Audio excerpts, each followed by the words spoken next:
Hello everyone, আমি চান্দ্রিকা। আজ আবার চলে এসেছি নতুন একটা গল্প নিয়ে। আজকের গল্পের নাম মেঘ বৃষ্টি। আজকের গল্পটা একেবারে অন্য ধাঁচের গড়ে তোলা একটা গল্প। গল্পটা খুবই নতুনত্ব। সকলে শুনে জানাবেন গল্পটা কিরকম লাগলো। তাই বেশি কথা না বাড়িয়ে সরাসরি গল্পে ফিরছি। গল্প পাঠে আমি চান্দ্রিকা দত্ত, কলমে জয়িতা সাহা। শুরু হচ্ছে আজকের নতুন গল্প। আমাদের জীবনের পটভূমি আকাশের মতন। আকাশ যেমন তার নিজের বিচরণের কোনো সীমারেখা অঙ্কন করেনি, নিজের খেয়ালে সব সময় মত্ত থাকে, নিজের ইচ্ছা মতোই চলাচল করে। আমাদের জীবনের সফরটাও ঠিক তেমন। সে তার নিজের মতো করেই সদা সর্বদা গতিশীল। তার গতিশীল পথ সে নিজের মতো করেই নির্দিষ্ট করে নেয়। আজকের গল্পটিও ঠিক সেই রকমই একটি সংকলন। মেঘ এবং বৃষ্টি দুজনের বন্ধুত্বের শুরুটা ছিল বেশ সুন্দর। বৃষ্টি যখন নবম শ্রেণী, মেঘমল্লার অর্থাৎ মেঘের সঙ্গে বৃষ্টির আলাপ ঠিক সেই সময় থেকেই। বৃষ্টি পড়তে যেত অঙ্কন স্যারের কোচিং এ, আর সেই একটা জায়গায় পড়তে যেত মেঘমল্লার। মেঘমল্লার তখন দ্বাদশ শ্রেণীর ছাত্র। প্রতি সপ্তাহে দুদিন করে মেঘ আর বৃষ্টির পড়া থাকতো সেখানে। বৃষ্টির পড়ার শেষে শুরু হতো মেঘেদের পড়া। এমনই একদিন বৈশাখ মাসের সন্ধে বৃষ্টির পড়ার শেষে আকাশ ভেঙে প্রবলভাবে বৃষ্টি শুরু হলো। সেই দিন বিকেল থেকেই আবহাওয়া খারাপ থাকার জন্য ওদের দুটো ব্যাচই একসাথে পড়া ছিল, কারণ সেই দিন দু তরফেরই লোকজন কম এসেছিল। মেঘের বৃষ্টির জন্য ভালো লাগাটা বেশ অনেক দিন ধরেই ছিল।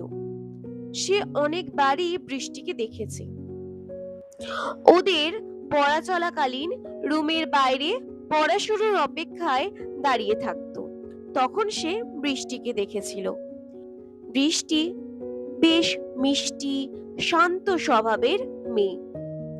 তার কানের পাশে অবাধ্য চুলগুলো যখন তাকে বারংবার বিরক্ত করে, আর সে সেইগুলোকে একত্রিত করে গুছিয়ে নেওয়ার চেষ্টায় রত থাকে, তখন তার রূপ লাবণ্য যেন দ্বিগুণ হারে বৃদ্ধি পায়। বার কয়েক স্বল্প পরিমাণ বাক্যালাপ দুজনের মধ্যেই হয়েছে অবশ্য, তবে মেঘ চেষ্টা করেও বৃষ্টিকে কিছু বলে উঠতে পারেনি। তবে এই সব আজ থেকে 5 বছর আগের কথা। বর্তমানে ওদের দুজনের গল্পটা বেশ গোছানো, অনেকটা পরিপাটি। ওদের দুজনের প্রতি দুজনের ভালো লাগাটা তৈরি হয়েছিল, তবে বৃষ্টির তরফ থেকে তা বলে ওঠা সম্ভব হয়নি। তবে ব্যাপারটা মেঘের দৃষ্টি এড়ায়নি। তাই একদিন মেঘমল্লার সিদ্ধান্ত নেয় যে সে তার মনের কথা বৃষ্টিকে জানাবে, কারণ তখন মেঘের উচ্চ মাধ্যমিক পরীক্ষার কারণে শেষ কয়েকদিনের প্রস্তুতি চলছিল। আর এরপর মেঘমল্লার আর এখানে পড়তে আসবে না, বাইরে যাবে মেডিকেল পড়তে। তাই একদিন সন্ধে পড়া শেষে বৃষ্টিকে ডেকে তার হাতে একটা চিঠি আর কয়েকটা চকলেট দিয়েছিল, কারণ ও জানতো চকলেট বৃষ্টির প্রিয়। বৃষ্টিকে বলেছিল চিঠিটা বাড়িতে গিয়ে পড়িস, আর উত্তরটা কিন্তু দিস আমাকে। বৃষ্টি কিছুটা অবাক হলেও সেই দিন মেঘের দেওয়া উপহারটা সে গ্রহণ করেছিল, ফেরায়নি তাকে। মেঘমল্লার চিঠিতে ঠিক কি লিখেছিল সেটা জানতে হলে আমাদের চ্যানেল গল্পের সন্ধানের সাথে জুড়ে থাকুন। গল্পটিকে ভালো লাগলে অবশ্যই লাইক, কমেন্ট ও শেয়ার করতে ভুলবেন না। পরবর্তী অংশ শোনার জন্য গল্পের সন্ধানের সাথে জুড়ে থাকুন। চিঠিতে ছিল মেঘের অকপট স্বীকারোক্তি।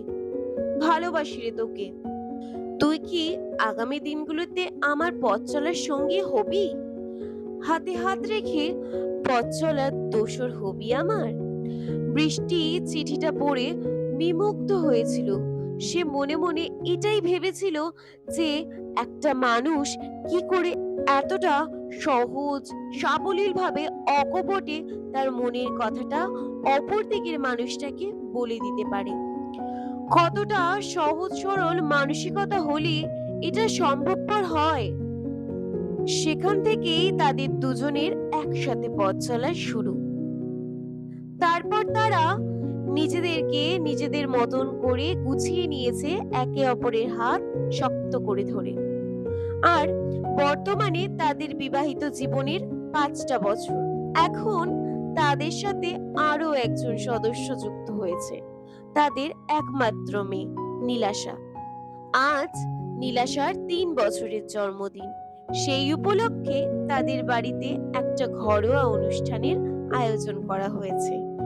আর সেইখানেই মেয়ে নীলাশার আবদারে ওদের 3 জনের বেশ কিছু সুন্দর মুহূর্ত ক্যামেরা বন্দী হলো, জমা হলো স্মৃতির পাতায়।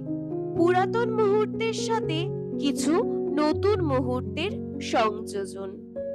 আজ তাহলে এখানেই শেষ হলো আমাদের একটা হাসি খুশি মিষ্টি দম্পতি মেঘ ও বৃষ্টির গল্প। গল্পটা কেমন লাগলো সেটা অবশ্যই লাইক কমেন্টের মাধ্যমে জানাতে ভুলবেন না। এইরকম আরো অনেক নিত্য নতুন গল্প শোনার জন্য আমাদের চ্যানেলটিকে সাবস্ক্রাইব করতে ভুলবেন না। সবার প্রথমে নোটিফিকেশন পাওয়ার জন্য পাশে থাকা বেল বাটনে ক্লিক করবেন। প্রচুর প্রচুর শেয়ার করে আমাদের পাশে থাকবেন। দেখা হচ্ছে পরের এপিসোডে। নমস্কার।